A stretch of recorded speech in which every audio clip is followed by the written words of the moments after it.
Oh là là, je n'arrive pas à me dire que ça y est. Je suis de retour sur YouTube après de longs mois d'absence. Je ne sais pas comment me mettre, je ne sais plus comment parler.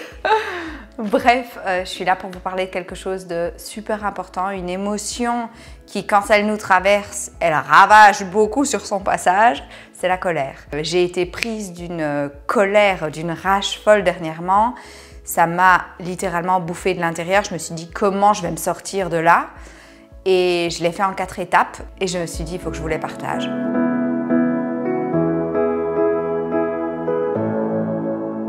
Début septembre, je me suis retrouvée dans une situation qui ne me convenait pas du tout. Le comportement de la personne, je le trouvais extrêmement injuste et du coup, j'ai ressenti une colère immense qui m'a traversée et qui m'a habitée pendant 2 semaines. Mais avoir une boule de colère en soi qui te bouffe de l'intérieur pendant 2 semaines, c'est compliqué. Je ne sais pas si vous avez déjà eu ça, mais dans tous les cas, si vous l'avez déjà eu, vous me comprenez et regardez bien cette vidéo et dites-le moi en commentaire, j'ai envie de me sentir moins seule là. Ça m'arrive pas souvent, mais c'était un feu intérieur. Je sentais qu'il me consumait. Je voulais que ça s'arrête, mais j'avais cette impression de ne pas avoir le pouvoir là-dessus parce que ce qui me consumait, c'était le comportement de l'autre personne. Donc, il fallait que son comportement change pour que ça arrête de me consumer de l'intérieur. Moi, je n'avais pas de pouvoir sur son comportement, enfin. Situation pas évidente du tout. Bon, je me trompais quand je pensais que j'avais pas de pouvoir sur la situation parce qu'on est responsable de ce qu'on ressent. J'étais responsable de cette colère que j'alimentais en moi. Mais sincèrement, elle était tellement immense, ma colère, que je n'étais pas capable de le comprendre et c'est ok. Parfois, on est tellement submergé par nos émotions que le côté rationnel, on l'oublie. C'est tout à fait ok et on ne culpabilise pas. Bref, j'étais en rage à tel point que pour un peu sortir la tête hors de l'eau, j'avais besoin de l'exprimer. Et je l'ai fait naturellement dans un environnement bienveillant. Il y avait mon mari, mes parents, j'ai hurlé tout ce que je pensais sur cette personne et croyez-moi, c'était pas beau, franchement. Je suis rarement vulgaire, mais ça a été trash. J'ai tout sorti.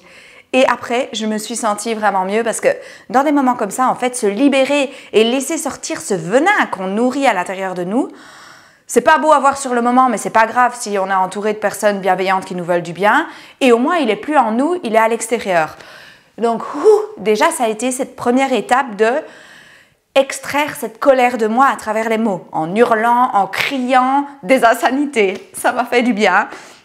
Et c'est la première étape que je vous conseille de faire. Cette première étape m'a soulagée, mais un petit peu. Je dois vous avouer que la boule, elle était toujours en moi. C'est juste qu'au lieu d'être un feu ardent, c'était un feu un peu plus calme, comme des braises. Mais les braises étaient toujours là. Ah oui, chose importante, à aucun moment, je n'ai lâché la colère que j'avais en moi sur la personne qui était la source de ma colère.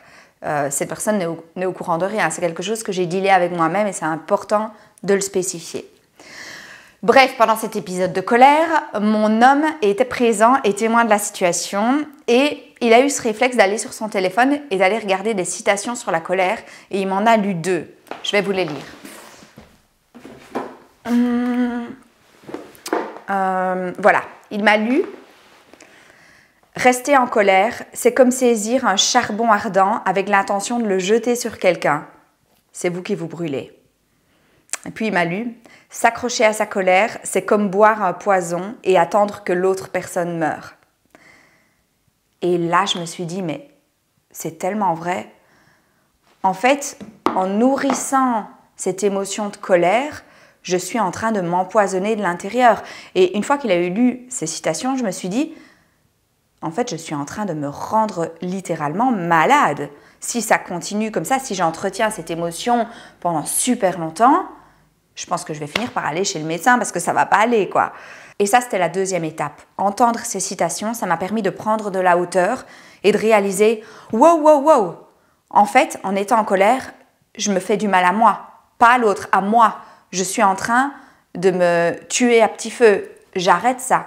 J'exagère avec le mot « tuer », mais c'est comme ça que je le vivais. Donc, c'est comme ça que je le ressentais, vraiment. Et là, mon homme qui a été traversé par un élan de sagesse m'a dit « Et si tu allais te poser, faire une petite méditation et que tu envoyais de l'amour à cette personne ?» Ma première réaction, ça a été « Tu rêves !» Mais au fond de moi, je savais que c'était très sage ce qu'il disait et que c'était le chemin à suivre. Donc, on arrive à la 3e étape. Moi qui m'installe sur le canapé, qui fait quelques longues respirations en guise de méditation. D'ailleurs, si vous avez envie de faire une méditation toute simple, voilà une autre vidéo YouTube dans laquelle je vous partageais 3 façons de méditer très simples.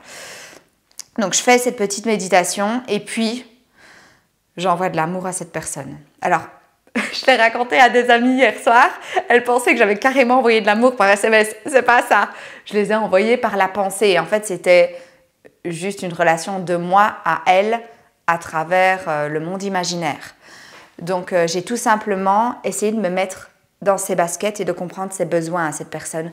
Je me suis dit que son comportement qui me paraissait extrêmement injuste, en fait, pour elle, c'était juste. C'était son comportement pour sa survie à elle. Et donc, j'ai accepté que ce soit ses besoins à elle qui me semblaient injustes, mais qui sont les siens. Et j'ai envoyé de l'amour à ses besoins, à elle et à la situation. Et après avoir pris ce temps pour faire ça, eh bien, je me suis sentie mieux, soulagée. Les braises qui restaient en moi étaient quasi inexistantes. J'ai eu comme une pause. Oh, il n'y avait plus cette boule au fond de moi, mon Dieu, qu'est-ce que ça faisait du bien. Alors, elle pouvait se rallumer à tout instant, à la flamme, parce qu'elle était fragile. Le feu venait à peine de s'éteindre, il restait sûrement quelques petites braises bien cachées, mais j'allais mieux. Je suis sortie, j'ai pris mon téléphone et je me suis dit, c'est peut-être l'occasion de téléphoner à cette personne pour avoir une discussion constructive. Ça va mener à rien parce que la personne n'a pas répondu. Ça m'a éveillé un peu mon feu intérieur, mais je suis rentrée. Et on arrive à la 4e étape, qui est le lâcher prise. Une fois qu'on a envoyé de l'amour à la personne, qu'on a fait un pas vers elle, le reste, c'est plus de notre ressort, c'est plus dans notre contrôle. C'est à la personne de choisir si elle aussi va faire un pas vers nous ou pas. Dans le cas où elle fait un pas vers nous, et j'ai eu de la chance, ça a été mon cas dans cette situation-là, eh bien c'est super. On trouve des compromis, on trouve l'issue à la solution, on répare le lien et affaire classée. Si la personne ne fait pas le pas vers nous, eh bien cette 4e étape, elle va être un peu plus longue. On va accepter de lâcher prise à 100% et à vie parce qu'il n'y aura pas de fin heureuse à la situation. C'est OK. Dans la vie, il n'y a pas toujours des fins heureuses.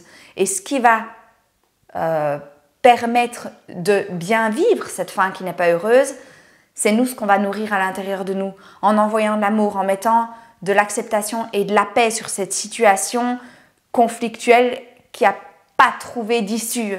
C'est OK, ça fait partie de la vie. Nous, on a fait notre part et c'est ça qui compte. Et on se sent bien mieux et bien plus serein.